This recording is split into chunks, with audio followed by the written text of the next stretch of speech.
Hi, welcome back to Salty at 60. My name is Lori, and today I'm going to do something a little bit different. Most of my videos have been about style, and I do have one that I'm working on now that I hope to drop in about 2 or 3 days on what's coming up for the fall. However, I got to thinking about, when I started this channel, it actually started with me putting together a blog and thinking about some of the things that I wanted to talk about. And I have done a little bit of that on my blog, but seriously, I have been way behind on getting this to take off. And there's 2 reasons for that. First, I was really struggling because, there's so many things that I feel like I could say to encourage this community, but it's also hard to open up personally your life online. So I've just kind of been stuck, and I thought, for this to be authentic and for me to feel like I'm putting something out in the world that's good and that we can hopefully all relate to, whether or not your circumstance is a little bit different than mine, I've decided that I am going to get serious. I'm going to start a schedule of when I will be putting things out. And on my blog, I had one of the sayings that I came up with for the blog, Salty at 60, was showing up for yourself. That really is my main theme. And that includes everything about our life. It includes our spirituality. It includes our relationships or lack of relationships. It includes how we fill our time, our physical fitness, as well as style. I wanted to address the whole lady.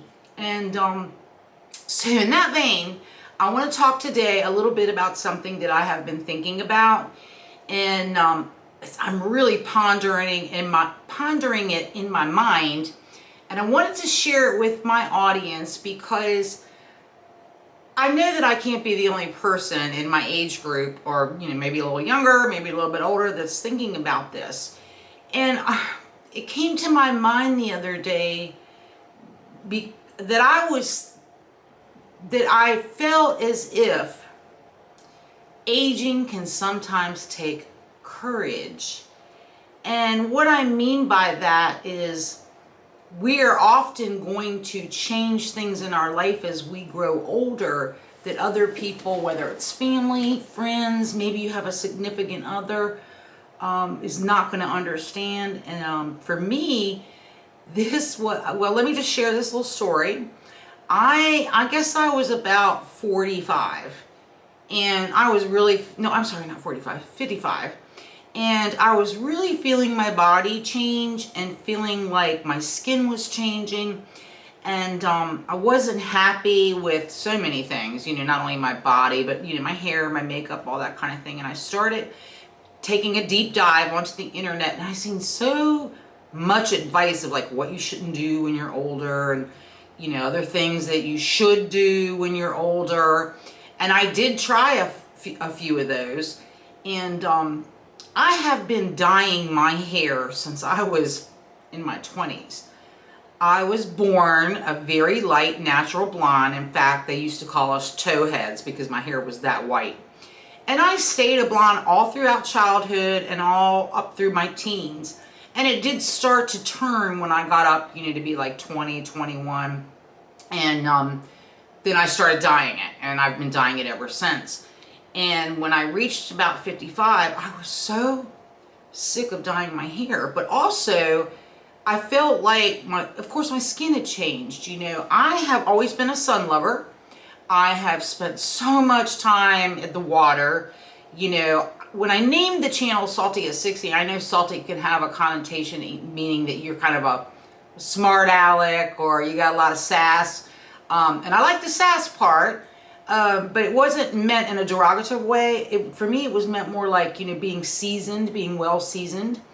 And when I got, to thinking about what I wanted to name the channel, I have always loved the ocean. I like all water.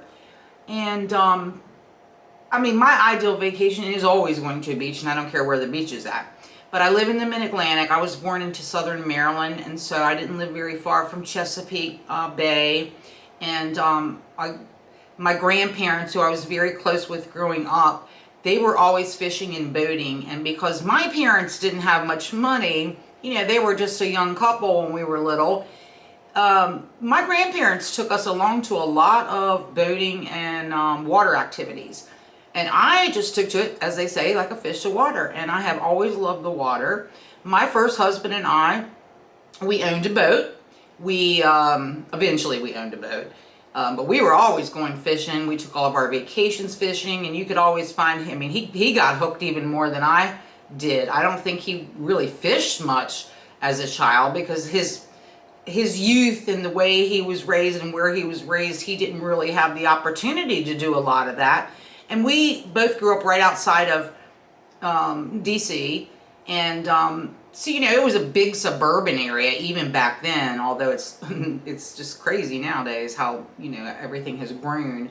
So anyway, I've dyed my hair all that time, but my skin was changing because I've spent so much time in the sun. And as you ladies know, at our age, we wanted to get as much sun as possible. And when I got up into my like 40s and, you know, the whole sunscreen thing was kind of taken off, I really kind of poo-pooed that. I was like, you know, I've been in the sun my whole life. I love the sun. I love being at the water. I'm not going to worry about it. And it has really affected my skin. That's why I have a lot of age spots that aren't just from age, but they're really sun damage is what it is. So between that and my skin changing, I said, you know, I'm gonna go gray. And when I first did this, I cannot tell you how many people did not like my hair. My mother was still alive at the time, and she was like, I don't like that look on you at all. I mean, I just don't care for it. My son outright told me, because he's pretty blunt, you know, I don't like it. You don't look good. And then my daughter didn't say a whole lot about it, but I mean, I don't think that she cared for me like that, but she didn't say a whole lot. But anyway, because of the negative comments, I went ahead and started dyeing my hair again. And I went through this short phase where I dyed it a brown, which maybe I can find the picture and throw that up here for you to see.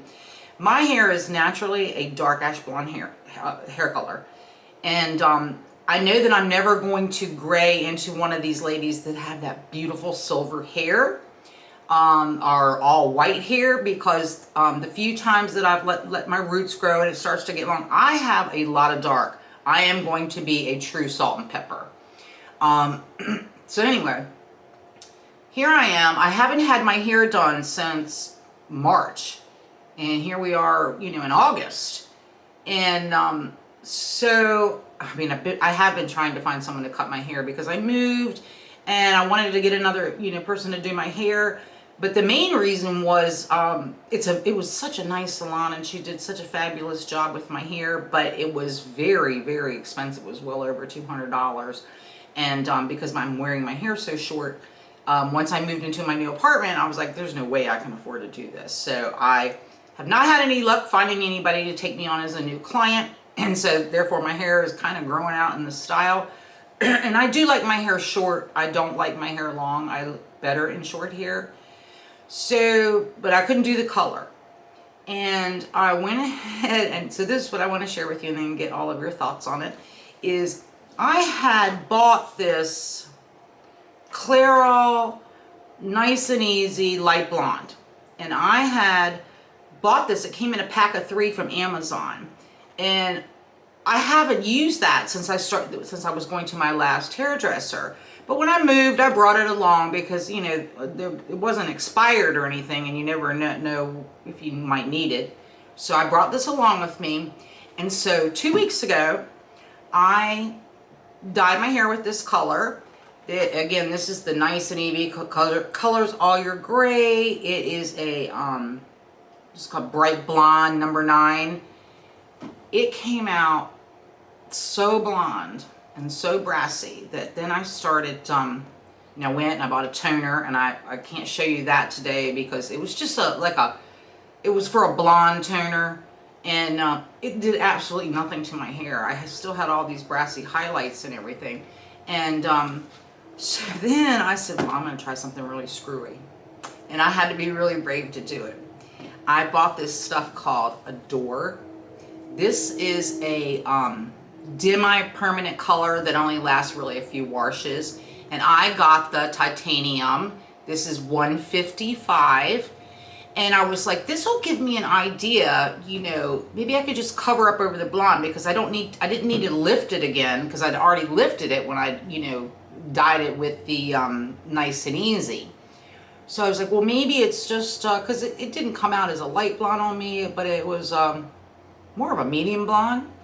So I tried the platinum, because I've also been watching a lot of videos from other ladies that are going to go gray, and some of the better ways to do it. So then I actually washed my hair this morning, and because I've got some errands I've got to run here shortly, and I thought, well, let me just go ahead, and I was just thinking about this, and I just wanted to get it off my chest. So I had bought some purple shampoo. I did my hair with the purple shampoo, and you know, I don't know how well you can see it here in the camera. It's still brassy, and I don't like it. And one of the things that I was thinking about, and I had bought this as a backup just in case I wanted to do this, since I know that I want to go gray, and I do. And yes, it takes courage, because nobody's going to, when your whole family and all of your friends are used to seeing you a particular way, I think they struggle with that more than I did. I didn't have an issue with it, but I also don't want to feel unattractive either. But I think I finally reached that place. I'm ready to do it, ladies. I'm ready to just go gray. I would rather spend my money here or there, maybe going to get a facial done. I've never had a facial done. I would love to do that. And I do get pedicures during the summer. I kind of neglect my feet during the winter. And I've always done my own nails, but it's, I'm just so sick of doing my own nails. And so maybe I would rather spend my money on, you know, having a nice manicure done, or maybe I like the little short acrylics. So maybe that would be something I'd rather spend my money on than sitting in a salon for, you know, 3 hours and spending over $200. So maybe that's what I'll do. But since I know that my hair, if I leave it like this, it's gonna look bad when it starts to grow out. So I am contemplating dyeing it a dark ash blonde, which would be my normal hair color. And of course, it's not going to cover up all of these, like, it would probably come out as highlights. So I picked up this L'Oreal Ultra Cool Blonde Dark Blonde toner, and it's definitely ashy. The box says it's ashy. So I am trying to be brave and decide whether or not, now I can't do it this weekend. I have company coming this weekend, and then I have church on Sunday, so I really don't have time to do that.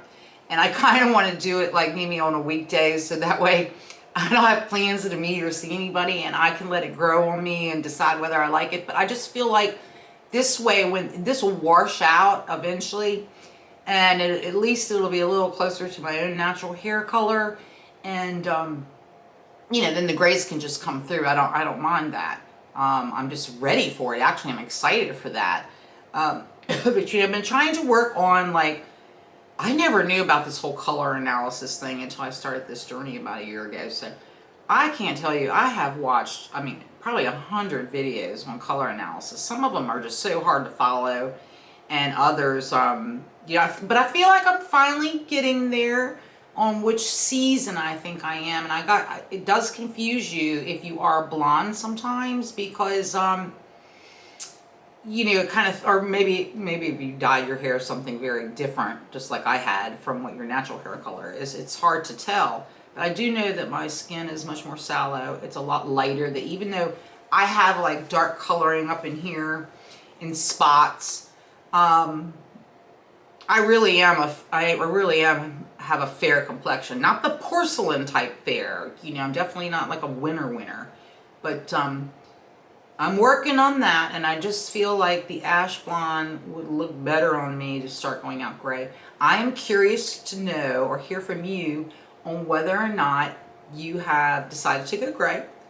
And if you did, if you just did it the cold turkey way and just let everything grow out, or whether you did some sort of method like I think I'm gonna try, with maybe like dyeing my hair closer to my natural hair color. I don't know what just happened. Tropical Storm Debbie is moving through Western Maryland right now. And I've had the lights flicker back and forth, and so I've got my camera lights on, and they went from one color setting to another. So it's nothing spooky. That's just what's going on.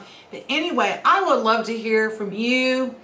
I'm going to throw this video up because I'm working on my fall video, and I have a lovely, lovely subscriber who has followed me from the very beginning and just been so kind and so encouraging. And in my last video, I asked did anybody want to see maybe what I'm kind of doing with my apartment, you know, on no money basically.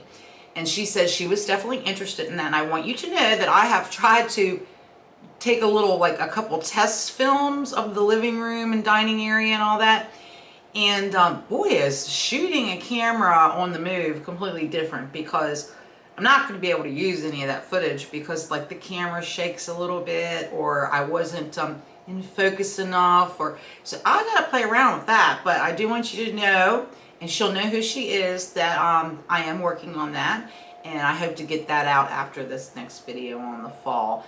And again, I am going to start expanding and getting serious about this site and about this channel, and you know, cover those topics that you know, we all experience at a certain age, you know, to one degree or another. So thanks for watching today, and I will see you in the next video.